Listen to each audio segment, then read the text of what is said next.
Welcome to the Weekly Buzz in partnership with South State Bank and TV20. I'm Tom James. And I'm Jessica Gilbert. This week we're stepping back in time for one of Marion County's most unique cultural events, the 15th annual Silver River Prehistoric Arts Festival.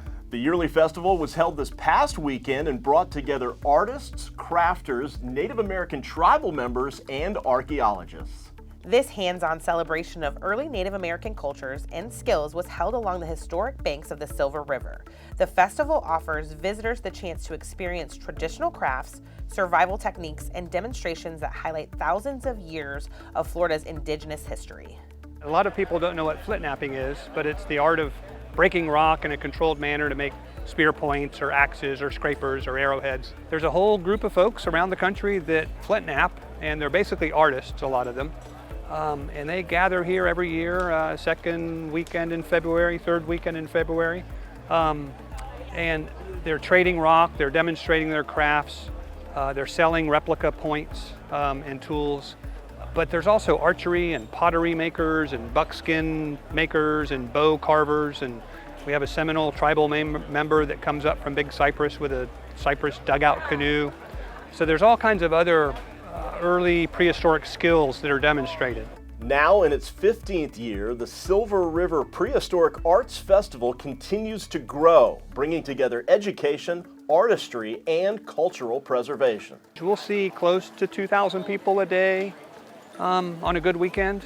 People come from all over the eastern United States. There's people here today from as far away as New York, Pennsylvania, Oklahoma, Michigan. There are rock hounds and people that are really into flint knapping. There are archaeologists who will come out and, they're doing research and they're talking to flint knappers to see how these tools are made. There's families that are coming out just for the hands-on activities. You don't see many people standing around behind me on their cell phones.